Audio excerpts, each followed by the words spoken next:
Ya. Ya. El tema que se va a abordar es el aborto, un dilema ético entre los derechos de la mujer y el derecho a la vida. Los participantes somos Rodríguez Mendoza, Denis Ricardo, Yepes Mendoza, María Pía del Carmen, Parina Mariña, Nira Tatiana, De la Cruz Gutiérrez, Manuel Eduardo.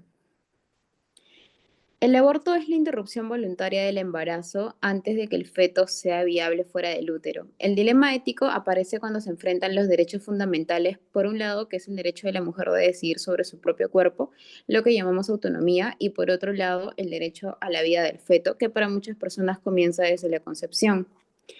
Desde la bioética no se busca imponer una única verdad, sino reflexionar sobre los valores como la autonomía, la justicia, beneficencia, que es proteger la vida, y la no maleficencia. Y eso vuelve que este tema sea tan complejo, ya que no hay una respuesta simple. Cada caso es único con su propio contexto. A nivel mundial, las leyes sobre el aborto son muy diferentes. En Argentina, por ejemplo, se legalizó hasta la semana 14 en el año 2020, en México el año 2021 y en Colombia en el año 2024. En cambio, en Chile solo está permitido en tres situaciones que son como violación, riesgo de vida de la madre o inviabilidad fetal. Esto refleja que no solo se trata de una cuestión médica o legal, sino también cultural, religiosa y política. Además, el aborto también puede ser voluntario, terapéutico o aborto ético o por causa legal. Hablar del aborto puede ser incómodo, pero es necesario ya que millones de mujeres en el mundo enfrentan esta decisión cada año y como sociedad debemos preguntarnos cómo podemos responder ante esta situación. Por eso, desde una mirada bioética, el objetivo de ese trabajo fue analizar el dilema del aborto con profundidad, entendiendo las distintas posturas éticas, el marco legal en diferentes países y los casos reales que nos muestran su impacto social. Para ello usamos una metodología cualitativa, revisando los textos de bioética, leyes y documentos de organismos internacionales como la OMS y la ONU. Este dilema no es nuevo, ya que en la antigüedad era aceptado, con el cristianismo se volvió un pecado y hoy en el siglo XXI sigue dividiendo opiniones, pero también nos da una gran oportunidad de pensar con empatía, cuestionar nuestras creencias y construir un diálogo más humano, justo y respetuoso.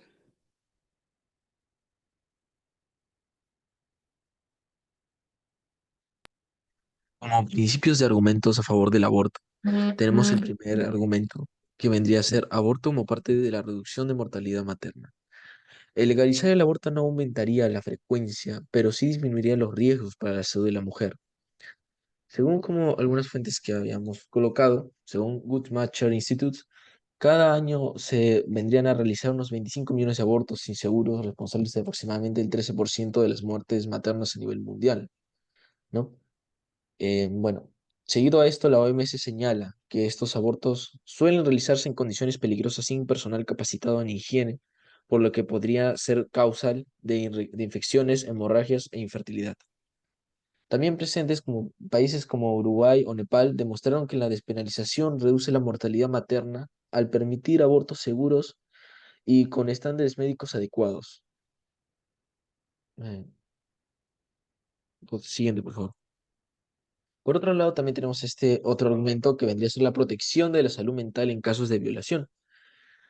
Negar el aborto a mujeres víctimas de violación o con embarazos inviables o indeseados puede generar consecuencias psicológicas graves, como depresión, ansiedad o trastornos de estrés postraumático. La American Psychological Association afirma que en la mayoría de los casos el aborto no causa efectos psicológicos negativos, pero sí lo hace su negación. Las Naciones Unidas consideran que obligar a una mujer a gestar en estos contextos constituye a una forma de tortura, violencia institucional, pues revictimiza y vulnera su autonomía y bienestar mental. Siguiente, por favor. Finalmente, entre los argumentos a favor está el derecho a una vida digna. ¿Y qué queremos llegar a mencionar con este argumento? Desde la bioética se vincula el aborto como los principios de beneficencia y no maleficencia, ¿no? Cuando se considera que el futuro hijo podría vivir en condiciones de pobreza extrema, violencia o abandono, en estos casos, continuar con la gestación podría generar sufrimiento prevenible. El filósofo Michael Tooley sostiene que los derechos morales requieren conciencia de la propia existencia, por lo tanto, priorizar el bienestar y dignidad del futuro hijo, el cual es un acto ético y responsable, especialmente si el embarazo es inviable o implica enfermedades incompatibles con la vida. Siguiente, por favor. Bueno, siguiendo básicamente ahora con la parte de los argumentos en contra, se harán en cuatro parámetros. El primero es ética de la vida, ¿no? En la cual es la ética de la vida abarca básicamente, bueno, sostiene que la vida humana comienza desde el nacimiento de la fecundación, ¿no? En donde comienza que el embrión ya posee un genoma humano completo y único, lo que lo convierte en un ser humano con un desarrollo y no una mera célula, como muchos otros piensan, ¿no?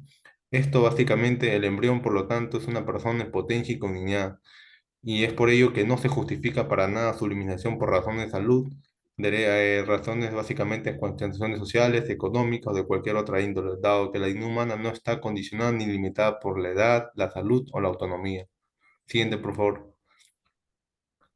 En cuanto a otro pilar, en cuanto a los derechos del feto, bueno, tenemos la Declaración de la ONU de 1959 que señala en su preámbulo textualmente lo siguiente, dice, el niño por su falta de madurez física y mental necesita protección y cuidados especiales, ¿no? Incluso la debida protección legal tanto antes como después de su nacimiento.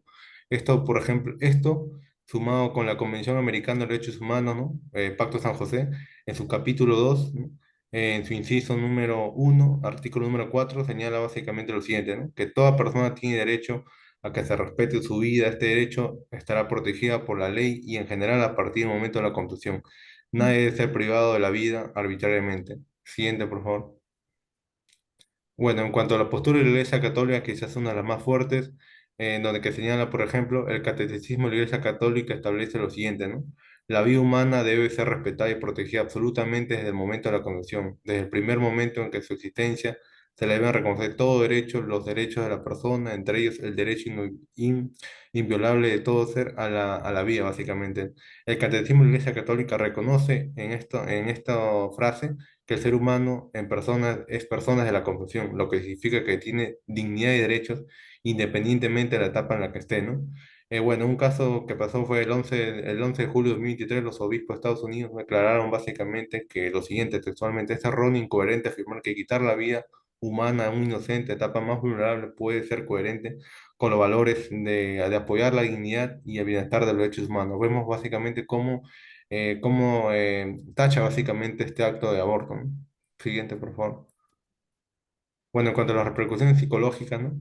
Existen evidencias suficientes, ¿no? En la ciencia que señala que las mujeres que se someten a un aborto tienen más probabilidades de desarrollar problemas emocionales, psicológicos, inmediatamente después del aborto, ¿no?